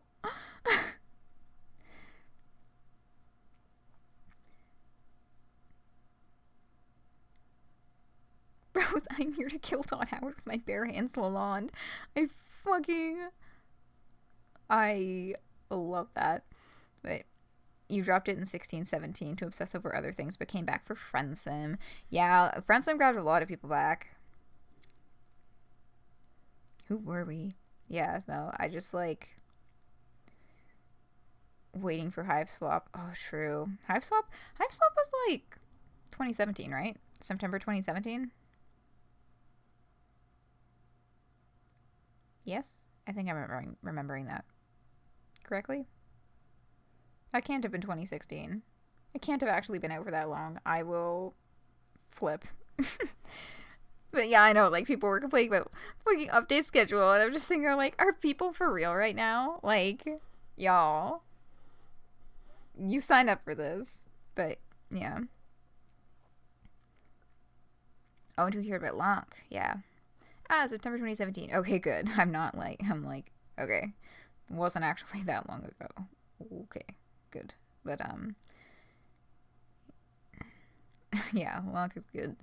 Lonk is good. Yeah, I just never got off the hype train. Like, it just kept on rolling, and now I'm doing this shit. You know, my unending hype train just kept building speed until all of a sudden I'm yelling on the internet. On a stream specifically. I'm losing my words. Ooh. But yes. Yeah, Friendsim brought a lot of folks back, I think. I'm very excited for it. 2018 was absolutely the Homestuck Renaissance, and I think the Friendsim was a very big part of that. And I'm very excited to hear whenever we get the next update on Hive Swap Act 2. Yeah. I miss Joey. I miss Zephyros. I want to see all the Friendsim trolls in their native environment. Please give me Joey Zephyros and also Joey Gay. Okay. Back to T-posing Dave. Right. It's fucking right. Jade, don't you read the newspapers? The new administration is cracking down on certain kinds of interspecies adoption laws. If you're so intent on it being the three of us, we literally will not be able to adopt a human child because the human administration is afraid that I don't know, tear into it and feast on its organs. And in that kind of political climate, well, I'm not sure it's a world I would want to raise a troll child in right now. Yeah. That's happening. Oh, God. Joke's on them. I've never seen you tear into anything more complicated than a microwave dinner. I know, right? I mean, on the other hand, if we adopt a kid young enough, it would totally fit in the microwave. What the fuck, Dave? I'm not gonna eat our theoretical baby.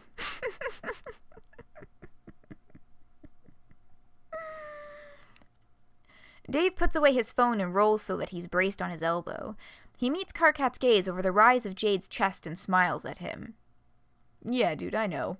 You're probably like closest closet. Ugh. You're probably like closet dad of the fucking year, just waiting for his moment to shine. I bet you'd whine and complain about getting a kid till we actually brought Junior home. The moment you saw his chubby little cheeks, your face would light right up. I know, this part is so cute.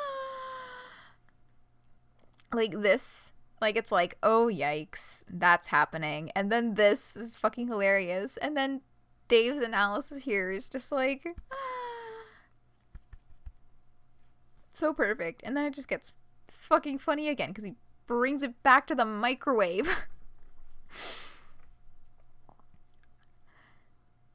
I bet. Oh yeah, I read that. Oh, I can imagine the look on Karkat's face right now. Yeah, you know exactly the one. Like how he looks when his Hot Pocket finishes cooking in the microwave, which he understands is an instrument of food preparation, and not some sort of grim infant warming device.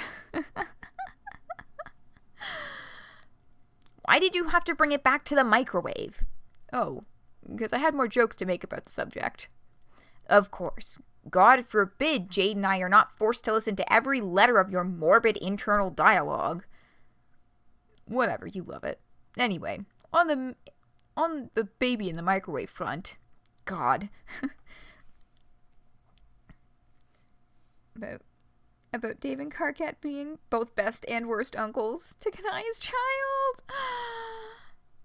Yeah, to Rose and Kanaya's child. Don Lon Demon Child Extraordinaire. Thought it before the epilogue, yeah. But no, that...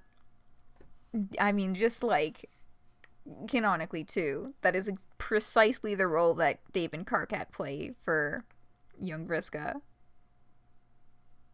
But, yeah. No, that's perfect. That is like A+ headcanon and would absolutely fucking happen. Oh my god. Do we see any interactions between Dave and Karkat and Vriska? I don't think we do. That's a shame. Oh, they have a fic about it. Y'all. Yes. Yes. Please link. I'd be more worried about me being the one who'd do the deed, so to speak. I mean, it's not like I've got a great demonstrative background in child rearing or anything. Considering all the places I got left as a kid, I wouldn't be surprised if I just put our baby in the toaster by accident or something. Like, if you tally up the amount of hours I spent locked in the fridge compared to the amount of hours I spent in the American school system learning how to be normal and do polynomials, just saying, it looks dire. Oof. Yeah. Oh, Dave. Dave's staring into the distance like a stopped clock, or at the very least like a dude who's been locked in the fridge more than once in his life. Jade and Karkat exchange a private look they've also given each other more than once in Dave's presence. Yeah, so anyway, I'm gonna stick to Hot Pockets, I think. Aww. Poor fucking Dave. Yes, thank you for a link. I will... Oh, it's this one! Y'all! I am fucking subscribed to this one. I've been eagerly awaiting, the next update to this, fic.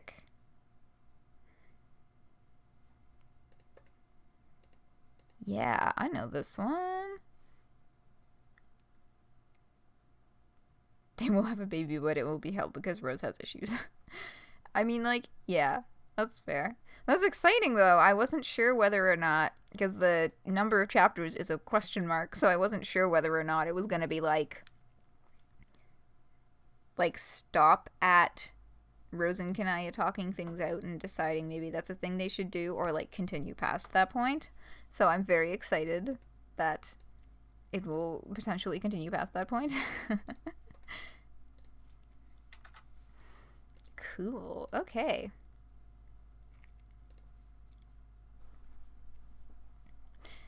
Dave, you really think you'd make that bad a father? Even with me and Karkat helping you? Don't take it personally, but I'm an evidence-based hypothesis kind of guy, and so far three-way relationships in our friend group attempting parenthood, the record ain't looking so good. Just saying. A clown, a fascist, and a male sex icon walk into a bar sounds like the start of a bad but funny joke. But when it's the start of a family, that's when it gets a bit less funny to me. Poor little dude gonna be fucked up. Hello! Yes, an actual stream. Welcome, names suck. We are mid-chapter 19 of Homestuck Epilogues Candy. Yeah,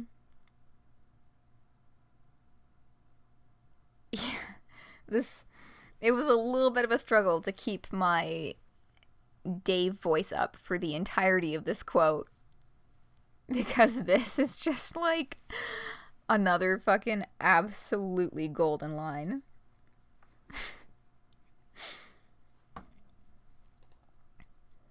Oh, come on, Dave. Tavros is a cute kid. Sure, he is now.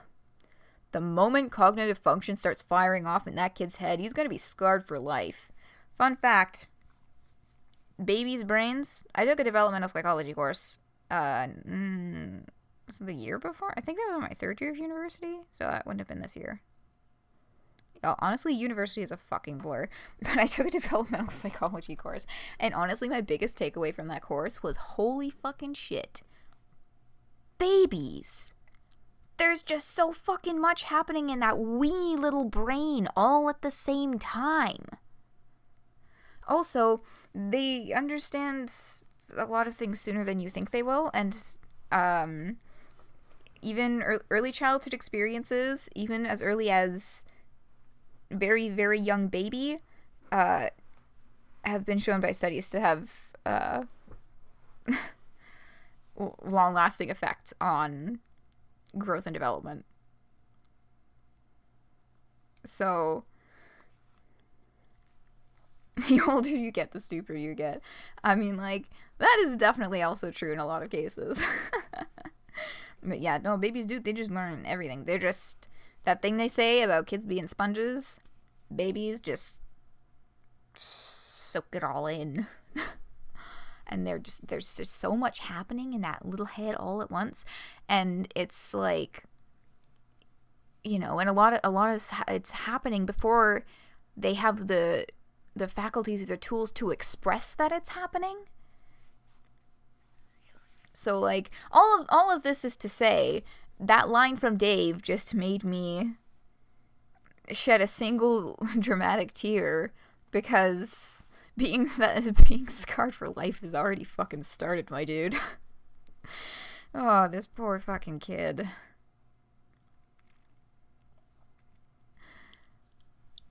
We don't know that. Jade, I know Jake's like your bestie, and also your grandfather, and also kinda your grandson. Oh, also your fucking dad, I guess. But his relationship is bad.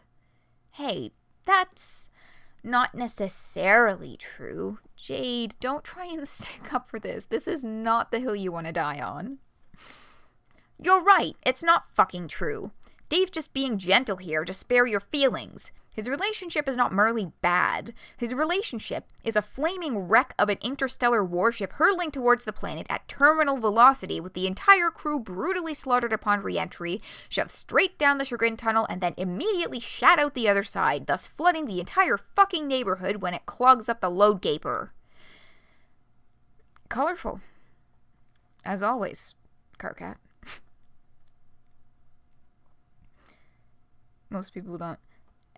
They're just, I don't know if I'd say most people don't think highly of them, but, you know, they're controversial.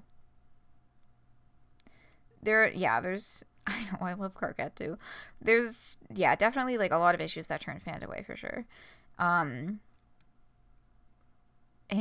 like, you can't really blame anyone. There's, like, a lot. Did we read Meat? Yes! Meat is the first part that I streamed, and the stream archive, all of those streams, all the way from Prologue, all the way through Meat, all the way through Candy, right up until now, all of those streams are on my YouTube channel. So, yeah. Yeah, I've read the epilogues in full. This isn't like a first time read for me. This is like a reflective read. You know what I mean?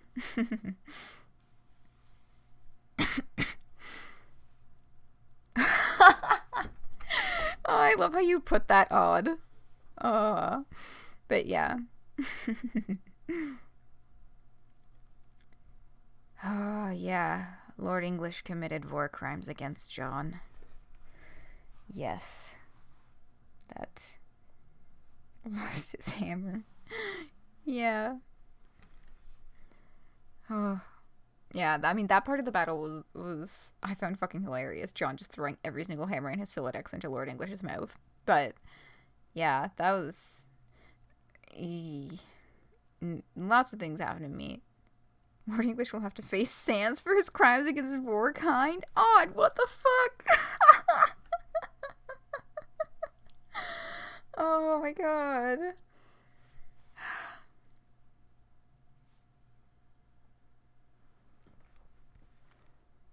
The only part you skimmed aside from Dirk's initial transphobia with Roxy. Yeah. That's fair. That is absolutely fair. Both of those are absolutely fair. I like... Aleph isn't here to make up for the lack of cursed. Yeah. No, you're doing a very good job of bringing the cursed content odd. Yeah, I like forced myself to read the parts, even the parts that made me uncomfortable, because it's like they were uncomfortable and not like, and like maybe upsetting, but not like triggering. So I felt okay to like push myself through them, but it was rough.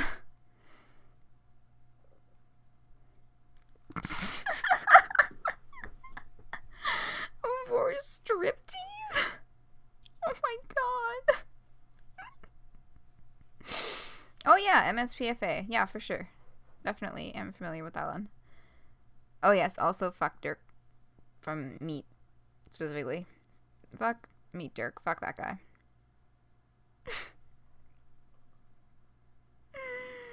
Oh.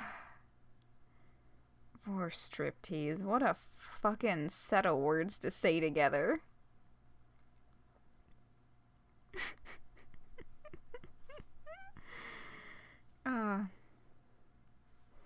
Home skillet. Yeah, I can check that one out. I've got a list of things I've been meaning to look at for a while that I haven't quite gotten around to. But extremely close to what it felt like back in the day. What do you mean by back in the day? Like, it just, like, it feels very early Homestuck versus later Homestuck versus Epilogues, or...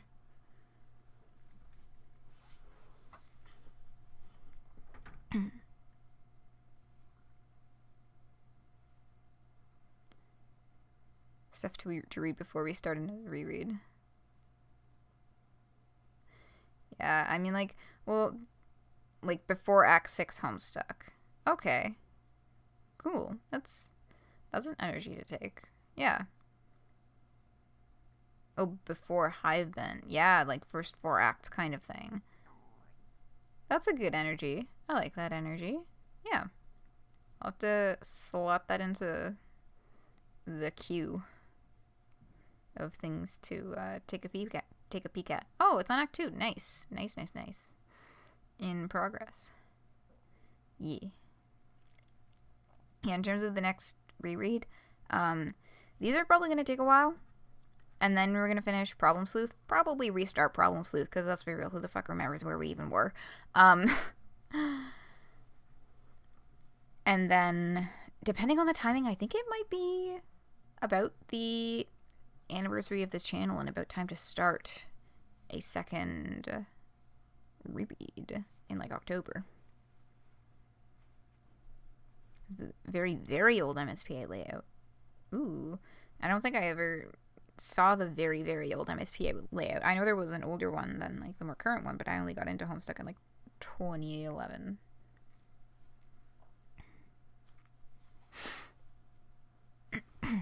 Some water, and then we're gonna keep on chugging along with this chapter. Like, late Problem Sleuth. Yeah.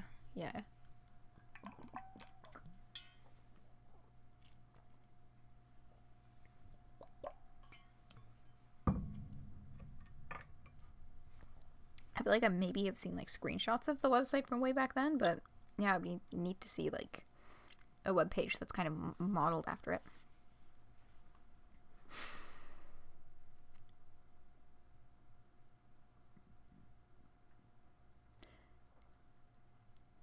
Right, so they're talking about how awful the whole Jane J. Gamsey situation is. Oh yeah, Wayback Machine. True. You wish Goggles still worked? Oh god, I wish Goggles still worked too. Those are fucking good. Now that I'm not actually on Tumblr anymore, it's been slowly more and more tempting to start that, like, tagging thing that I was gonna do. In tagging all of my posts, because I'm sure if I go back through my archive, I could find so many screenshots of Goggles drawings from different updates, and it would be really fucking cool to be able to tag all of those.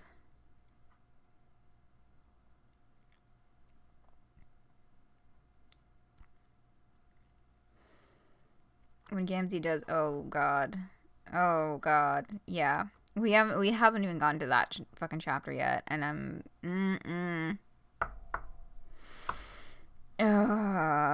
yeah. Very sad moments. Very sad moments indeed.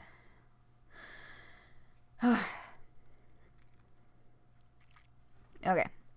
It's officially 1 a.m., so let's get this chapter all wrapped up.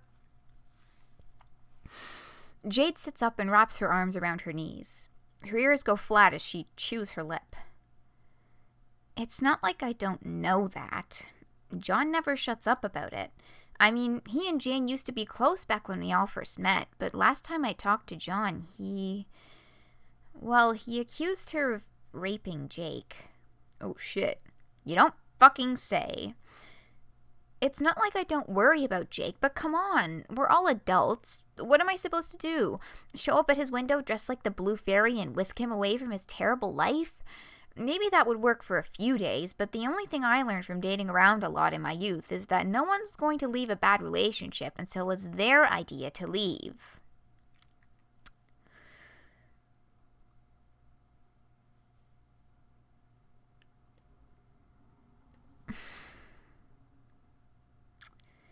There's so many reasons that this line is like, it hurts, because first of all, like, it's fucking true. In real life situations, it's fucking true that, like, Jake's situation, like, he's not gonna get out of there until he wants to. And of course, it applies as well to their unhealthy relationship situation that none of them are happy in. Ugh.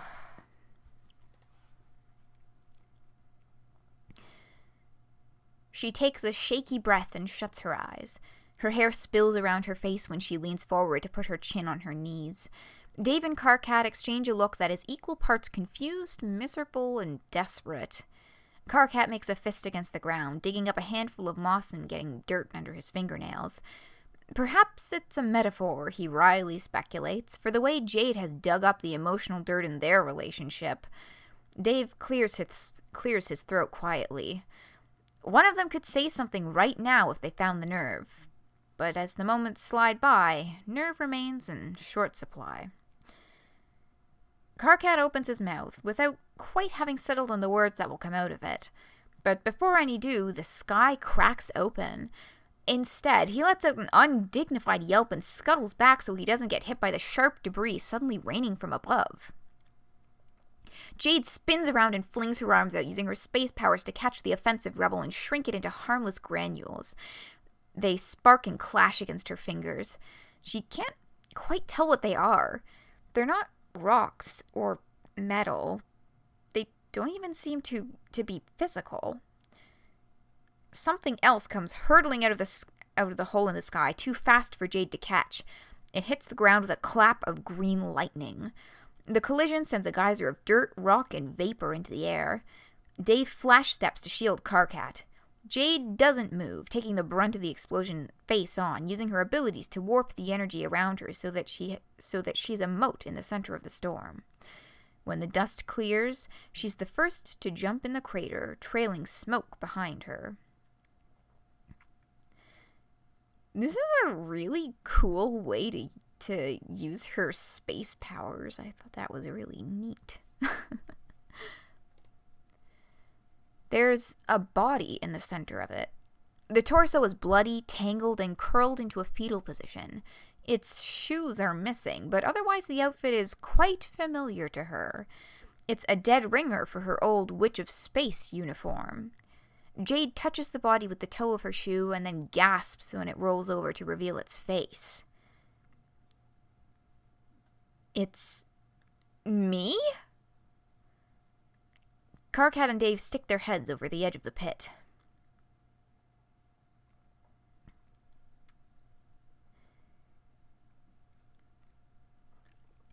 Yeah. Jade is fucking rad, and this visualization is so good. Like, the writing here is amazing. It's fucking amazing.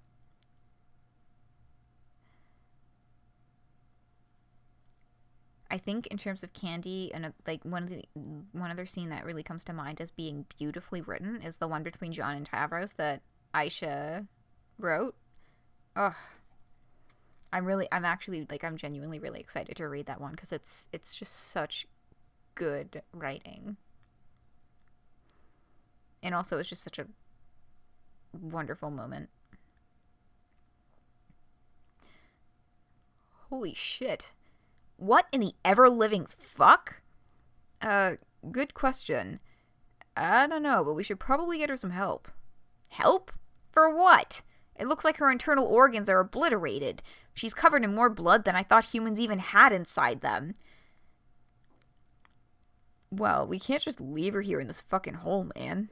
Come on, give me a hand. Karkat watches as Jade stands over her own younger corpse. He notices the way her shoulders are slanted. It's clear even from a distance that she's shaking. Jade? Do you have any idea what's going on here? What should we do about this? Jade doesn't say anything. She's staring at the body. A badly broken version of herself, probably from a different timeline, she guesses. This Jade looks about 16 years old. Her hair is matted with blood. Her appearance is gruesome, yet also peaceful somehow. Dave slides down the ridge of the crater and grabs her by the shoulder. Hey, Jade, you hear us? Jade wipes a hand across her cheek and looks down to find that it's come away bloody. One of those shrunken, massless shards from the sky must have nicked her in the face. Her eyes go wide as she feels the breath go out of her for a moment. She looks directly upward. Where did this body come from?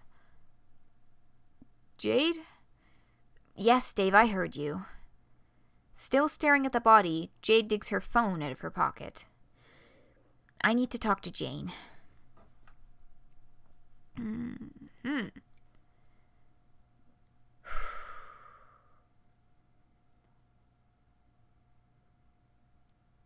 Okay. So, that is chapter 18 and 19. We will start tomorrow at 11 p.m. Eastern Standard Time with chapter 20. I'm very excited to be reading this one before I go because Karkat's rant is so good. Fucking legendary. And it's the kind of thing that I get really excited to read out loud because it's so emotive. Oh. Yes, that shall be. I gotta just keep saying that in the back of my head. Caitlin, your reward for getting through this day and getting all of your fucking camp work done is that you will get to do stream and have a good time and read this chapter that, while it is upsetting in a lot of ways, will also be very fun and cool to read aloud. Just that was far too long of a mantra to actually repeat in my head, but y'all get what I'm saying. Ooh, fucking boy, indeed, odd. Oh, this makes me excited for tomorrow's stream. Okay. Now then, it is indeed 9 after 1 in my timeline.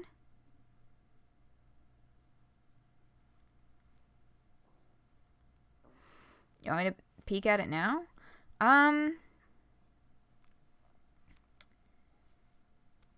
Yeah, I can where's my MSPA?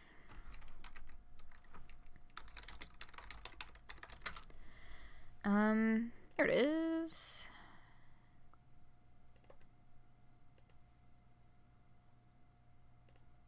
Okay, whoops, what did I just do to my computer? Okay, there we go. There we go.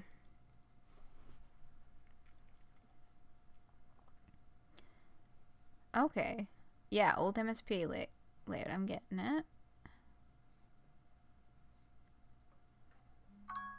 Oh, my phone is yelling at me. Why is my phone yelling at me? Oh, okay, I got an email. Yeah, no problem. Ooh, 1999. 4th. Easter, but who gives a shit about chocolate bunnies? Yeah.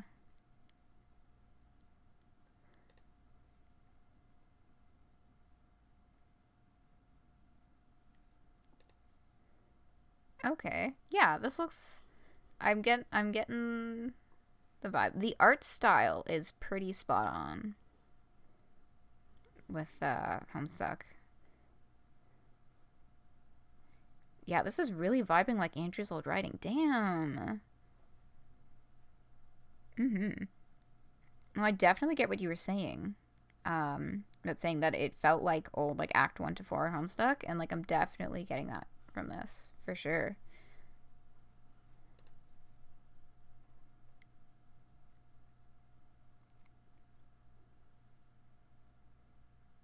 One year younger than you, yes. And 2 younger than I. But, oh god. Gremlins. Jesus Christ. But yeah, no, this is cool. Oh, you know the guy who makes it. Nice. Yeah, like this is... all the stuff I've seen so far is like very spot on.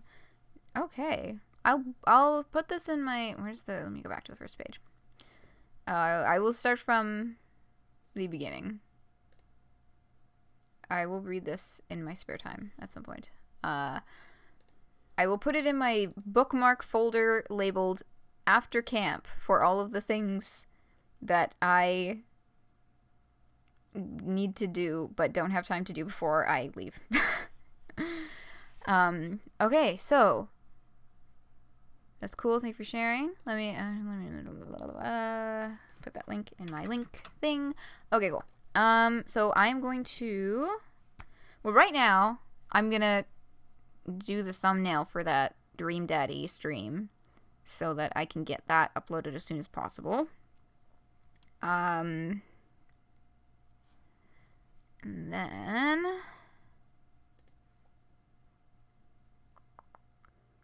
what? Oh, thank you. Yeah, then I gotta do camp stuff. So tomorrow is the very last stream before I go. I mentioned at the beginning, I will be doing my first stream when I get back on August 9th. I will create a Twitch event for that date. For folks to set all the reminders and the stuff if you want to set the reminders and the stuff.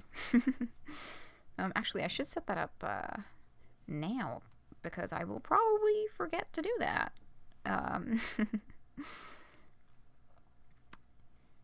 But yes. That is today's stream. Thank you all so much for joining me with lovely conversations going today. Yes, good night, Eben. Yes, hopefully y'all will be able to join me again tomorrow evening, same time, same place, for starting on chapter 20. Gonna be a good one. Yeah, I hope you all had as lovely of a time hanging out as I did. Have a wonderful rest of your day, whatever you may be getting up to. Fuck yes, get hyped for tomorrow's stream. Fingers crossed I'll be seeing y'all there tomorrow. And for now, that is a good night, and Mr. Bowman will continue to tell us about the squiddles to play us out.